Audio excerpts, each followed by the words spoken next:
الحمد لله وكفى وسلام على عباده الذين اصطفى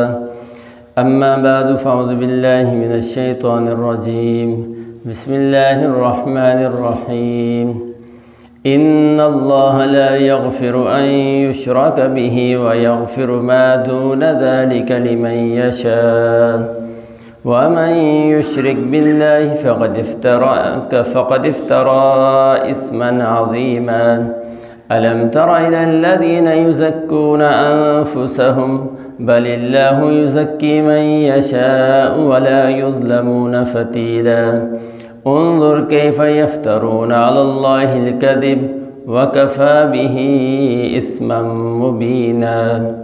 صدق اللہ العظیم۔ یہ سورہ نساء ہے اور اس کی آیت نمبر 48 سے 50 تک کی 3 آیات ہیں۔ اللہ سبحانہ و تعالیٰ فرماتے ہیں کہ بے شک اللہ تعالیٰ شرک کے گناہ کو نہیں بخشے گا اور اس سے کم تر درجے کے گناہوں کو جس کے لیے چاہے گا بخش دے گا، اور جس نے اللہ تعالیٰ کے ساتھ کسی کو شریک ٹھہرایا تو اس نے ایسا جھوٹ باندھا ہے جو بہت زبردست قسم کا گناہ ہے۔ اور کیا آپ نے ان لوگوں کو نہیں دیکھا جو اپنے آپ کو پاک کہتے ہیں، بلکہ اللہ تعالیٰ جس کو چاہتا ہے پاک قرار دے دیتا ہے، اور ذرے کے برابر بھی ان پر ظلم، تاگے کے برابر بھی ان پر ظلم نہیں کیا جائے گا۔ بھلا دیکھو کیسے یہ اللہ تعالیٰ کی ذات پر جھوٹ باندھ رہے ہیں، اور وَكَفَى بِهِ اسما مبینہ، اور یہ کافی ہے بہت بڑا گناہ ہونے، کھلا گناہ ہونے کے اعتبار سے۔ یہودی اپنے آپ کو یہ کہتے تھے کہ ہم اللہ تعالیٰ کے بہت چہیتے ہیں، اللہ تعالیٰ کے بہت محبوب ہیں، اور لہٰذا جنت میں ہم ہی جائیں گے، اور وہ اپنے آپ کو اس کائنات کا سب سے افضل انسان، افضل نسل سمجھتے تھے۔ تو اللہ تعالیٰ فرماتے ہیں کہ نہیں، تم اپنے آپ کو افضل جو سمجھ رہے ہو یہ غلط بات ہے، تم تو بڑے بڑے خرابیوں میں مبتلا ہو، بڑے بڑے گناہوں میں مبتلا ہو، اور سب سے بڑا جو گناہ ہے شرک، تم اس شرک کی بیماری میں مبتلا ہو، اور شرک کی بیماری میں جو آدمی مبتلا ہو وہ کبھی بھی اللہ کا چہیتا، اللہ کا محبوب نہیں بن سکتا۔ تو شرک کسے کہتے ہیں؟ شرک کہتے ہیں کہ اللہ سبحانہ و تعالیٰ کی جو خاص صفات ہیں ان صفات میں اللہ تعالیٰ کی مخلوق میں سے کسی کو ان صفات میں اللہ کا شریک بنا دیا جائے، اللہ کا پارٹنر بنا دیا جائے۔ شرکت پارٹنرشپ کو کہتے ہیں۔ تو جیسے اللہ تعالیٰ عالم الغیب ہے اور اللہ سبحانہ و تعالیٰ مختار کل ہے، اللہ سبحانہ و تعالیٰ ہر جگہ حاضر اور ناظر ہے، اور تو اب یہ صفت اگر اللہ تعالیٰ کے مخلوق میں سے کسی اور کے اندر بھی اسی طرح سمجھی جائے جس طرح اللہ کی ذات کے اندر ہے، تو پھر گویا کہ اس نے اللہ کی مخلوق کو اللہ کے برابر کر دیا، اللہ کی مخلوق کو اللہ کے برابر کر دیا۔ اس لیے فرمایا یہ بہت بڑا ظلم ہے۔ اسی طرح اللہ تعالیٰ کے جو افعال ہیں، زندگی دینا اللہ کا کام ہے، موت دینا اللہ کا کام ہے، اولاد دینا یہ اللہ کا کام ہے، اسی طرح صحت دینا، بیماری اللہ کی طرف سے آتی ہے۔ اگر یہ کام اللہ کے علاوہ کسی اور مخلوق میں بھی سمجھنے لگ جائے کہ فلاں بھی زندہ کر سکتا ہے، فلاں بھی مار سکتا ہے، فلاں بھی صحت دے سکتا ہے، فلاں بیمار بھی کر سکتا ہے، اگر ایسا کسی مخلوق کے بارے میں عقیدہ بنا لیا تو یہ بھی شرک ہے۔ یہ پھر تو ان سب سے بچنا چاہیے۔ اور اللہ کے نبی نے ارشاد فرمایا، ایک دفعہ کسی نے پوچھا کہ اللہ کے رسول سب سے بڑا گناہ کون سا ہے؟ اللہ کے نبی نے فرمایا کہ سب سے بڑا گناہ یہ ہے کہ ان تجعل للہ ندا وہو خلقک، کہ جب اللہ نے تجھے پیدا کیا ہے تو اللہ کے ساتھ تو اللہ کی مخلوق میں سے بھی کسی کو اللہ کا پارٹنر بنا دے، اس کے سب برابر کھڑا کر دے، تو یہ سب سے بڑا گناہ ہے، سب سے بڑا ظلم ہے یہ۔ اور اسی طرح ایک حدیث کے اندر اللہ کے نبی یعنی اللہ تعالیٰ فرماتے ہیں، حدیث قدسی ہے، بخاری کے اندر یہ روایت ہے کہ اللہ تعالیٰ فرماتے ہیں یسبنی ابن آدم ولم یکن لہ ذالک، کہ یہ آدمی جو ہے آدم کا بیٹا، اللہ فرماتے ہیں مجھے گالی دیتا ہے اور اس کو کوئی حق نہیں ہے کہ مجھے گالی دے۔ تو پوچھا گیا کہ گالی اللہ کو کیسے دے سکتا ہے؟ تو اللہ فرماتے ہیں گالی یہ ہے کہ میری مخلوق میں سے کسی کو میری اولاد بنا دے، مخلوق میں سے میری اولاد کسی کو بنائے تو یہ مجھے سب سے بڑی گالی دینا ہے۔ تو جس طرح عیسائی جو ہے حضرت عیسیٰ علیہ السلام کو خدا کا بیٹا کہتے ہیں، اور یہودیوں میں بھی شرک تھا۔ یہودی جو ہے قرآن میں اللہ تعالیٰ دوسری جگہ فرمایا وقالت الیہود عزیر ابن اللہ، یہودی کہتے ہیں کہ عزیر اللہ کے بیٹے ہیں۔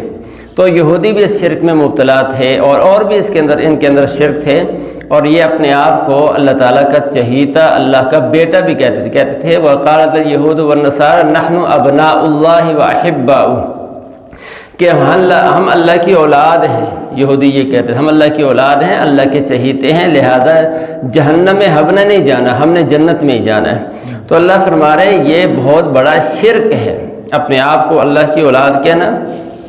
یا اللہ کی مخلوق میں سے کسی کو بھی اللہ کی اولاد کہنا، یہ بہت بڑا ظلم ہے، یہ اللہ سبحانہ وتعالیٰ کی شان میں بہت بڑی گستاخی ہے، اور بہت بڑا گویا نعوذ باللہ اللہ کو گالی دینا ہے۔ تو یہ شرک ہے۔ اللہ فرما رہے ہیں یہاں کہ ان اللہ لا یغفر ان یشرک بہ، اللہ سبحانہ وتعالیٰ شرک کے گناہ کو معاف نہیں کرے گا، یعنی جب تک کوئی آدمی سچے دل سے شرک سے توبہ نہیں کر لیتا تو اس وقت تک یہ گناہ معاف نہیں ہوگا۔ ہاں توبہ کر لے تو پھر معاف ہو جاتے ہیں، بڑے سے بڑا گناہ بھی معاف ہو جاتے ہیں۔ اس کسی کم درجے کے جو گناہ ہیں ان کو اللہ تعالیٰ بغیر توبہ کے بھی جس کے لیے چاہے گا معاف کر دے گا، اور اگر دنیا میں معاف نہ ہوا تو کچھ عرصے کے لیے جہنم میں ڈالا جائے گا، ایک خاص سزا ملنے کے بعد پھر جنت سے نکال دیا جائے گا، لیکن مشرک جو ہے وہ ہمیشہ کی پھر دوزخ میں رہے گا۔ اللہ فرمایا من یشرک باللہ فقد افترى اثما عظیما، جس نے اللہ کی ذات کے ساتھ شریک ٹھہرایا کسی کو تو اس نے تو بہت بڑا ایسا جھوٹ گڑھا ہے کہ جو بہت بڑا گناہ ہے، بہت زبردست قسم کا گناہ ہے۔ آگے اللہ تعالیٰ نے فرمایا کہ الم تر الی الذین، یہ یہودیوں کی عادت تھی، ایک طرف تو شرک میں مبتلا تھے اور اپنے آپ کو دوسرا اس پر زور، یہ ایک تو اتنے بڑے ظلم میں مبتلا ہو کر، دوسرا یہ کہ پھر اپنے آپ کو یہ بھی کہتے تھے کہ ہم اللہ کے بڑے محبوب ہیں۔ تو نعوذ باللہ یعنی کفر کے اندر مبتلا ہو کر پھر بھی یہ کہنا کہ ہم اللہ کے محبوب ہیں، تو نعوذ باللہ اس کا مطلب یہ کہ اللہ کو کفر بڑا پسند ہے، اس لیے تم کافر ہونے کے بعد بھی اللہ کو محبوب ہو گئے ہو۔ تو اللہ فرماتے ہیں کیا آپ نے نہیں دیکھا ان لوگوں کو یزکون انفسکہم، جو اپنے آپ کو بڑا پاک صاف کہتے ہیں۔ یہودی اپنے آپ کو کہتے تھے کہ نحن ابناء اللہ، ہم اللہ کے بیٹے ہیں، اللہ کے چہیتے ہیں۔ تو ایک طرف تو شرک کی بیماری میں، کفر کی بیماری میں مبتلا ہونے کے باوجود بھی اپنے آپ کو بزرگ سمجھتے تھے۔ یہ عجیب بات یہ ہے، اللہ فرماتے ہیں بل اللہ یزکی من یشاء، بلکہ اللہ تعالیٰ جس کا چاہتا ہے تزکیہ کرتا ہے، یعنی جس کی تعریف اللہ کر دے، اللہ اس کی پاکی کا اقرار کر دے تو وہ اصل میں پاک ہے۔ ولا یظلمون فتیلا، اور ان کے اوپر دھاگے کے برابر بھی ظلم نہیں کیا جائے گا۔ فتیل اصل میں کہتے ہیں کھجور کی گھٹلی کے جو درمیان میں ایک لکیر ہوتی ہے، وہاں ایک پتلا سا دھاگا ہوتا ہے، اس دھاگے کو فتیل کہتے ہیں۔ تو عرب اگر کسی چیز کی یعنی بہت ہی کم ہونے کو، حقیر ہونے کو بیان کرتے تھے تو وہ فتیل کے ساتھ اس کی تشبیہ دیتے تھے۔ اسی طرح ایک لفظ آتا ہے نقیر، اور نقیر کہتے ہیں کھجور کی گھٹلی ہی کے درمیان میں ایک نقطہ ہوتا ہے، اسی سے جو ہے کھجور کا پودا پیدا ہوتا ہے۔ آگے چل کے اگلی آیات میں وہ بھی آ رہا ہے۔ اور ایک لفظ استعمال ہوتا ہے قطمیر، اور قطمیر کہتے ہیں کھجور کی گھٹلی کے اوپر ایک پتلی سی جھلی سی ہوتی ہے، اس کو قطمیر کہتے ہیں۔ تو عرب اگر کسی چیز کے بالکل ہلکا ہونے کو، چھوٹا ہونے کو اور کم حیثیت ہونے کو بیان کرتے تھے تو ان تین چیزوں میں سے کسی کے ساتھ تشبیہ دیتے تھے۔ تو اللہ فرما رہے ہیں کہ لا یظلمون فتیلا، ان پر ذرے کے برابر، دھاگے کے برابر بھی ظلم نہیں ہوگا۔ ظلم یہ اپنے آپ پر کر رہے ہیں کہ شرک میں مبتلا ہونے کے باوجود بھی اپنے آپ کو بڑا پاک صاف کہہ رہے ہیں۔ انظر کیف یفترون علی اللہ الکذب، دیکھو ذرا اللہ کی ذات پر کیسا جھوٹ باندھ رہے ہیں یہ، وکفا بہ اسما مبینا، اور یہ بہت ہی کھلا گناہ ہے، بہت واضح گناہ ہے۔ تو اس لیے ہمارے لیے بھی اس میں سبق کی بات ہے کہ ہمیں بھی شرک سے بچنے کا اہتمام کرنا چاہیے، اور اللہ سبحانہ وتعالیٰ کی جو صفات خاصہ ہیں ان کو اللہ کے ساتھ ہی خاص سمجھنا چاہیے۔ مخلوق میں سے اگر کسی کے اندر کوئی صفات سمجھے گا، چاہے وہ اللہ کا ولی ہو، چاہے کوئی نبی ہو، چاہے فرشتہ ہو، چاہے کوئی شہید ہو، چاہے کوئی امام ہو، اگر اس کے اندر بھی اسی طرح سے صفات سمجھے جیسے اللہ کی ذات میں ہیں تو پھر آدمی شرک میں مبتلا ہو جاتا ہے۔ ٹھیک ہے، باقی یہ جو بزرگان دین ان کی عظمت اپنی جگہ ہے، ان کا ادب اپنی جگہ ہے، وہ عظیم شخصیات ہیں، قابل احترام ہیں، قابل عظمت ہیں، ان کا ادب احترام کرنا یہ ہر مسلمان کا فرض ہے۔ اسلام تو اپنے سے بڑی ہر شخصیت کا ادب سکھاتا ہے۔ تو بزرگان دین، اولیاء اللہ، ائمہ مجتہدین اور اسی طرح انبیاء علیہ الصلوۃ والتسلیمات عظیم ہستیاں ہیں وہ، لیکن ہر ایک کی عظمت کا الگ تقاضا ہے۔ اللہ کی عظمت کا الگ تقاضا ہے، اس کے بندوں کے، اس کے مخلوق کی عظمت کا الگ تقاضا ہے۔ وہ ہم سے بہت بڑے ہیں لیکن اللہ کی ذات کے برابر نہیں ہو سکتے، اللہ کی مخلوق ہیں، اس لیے ہمیں ان چیزوں سے بچنا چاہیے۔ اور دوسرے سبق کی بات یہ کہ بعض دفعہ آدمی یہاں اللہ فرما رہے ہیں نا، وہ یہودی شرک میں مبتلا ہونے کے باوجود بھی، کفر میں مبتلا ہونے کے باوجود بھی اپنے آپ کو بڑا پاک صاف سمجھتے تھے، پارساز سمجھتے تھے۔ تو اس میں ہمارے لیے سبق کی بات ہے کہ چاہے آدمی جتنا بھی نیک ہو جائے، جتنا بھی بزرگ بن جائے، وہ اپنے آپ کو بزرگ نہ سمجھے، اپنے آپ کو پارسا نہ سمجھے، اپنے آپ کو گناہوں سے پاک نہ سمجھے، اپنی بزرگی کا قائل نہ ہو جائے۔ بعض دفعہ آدمی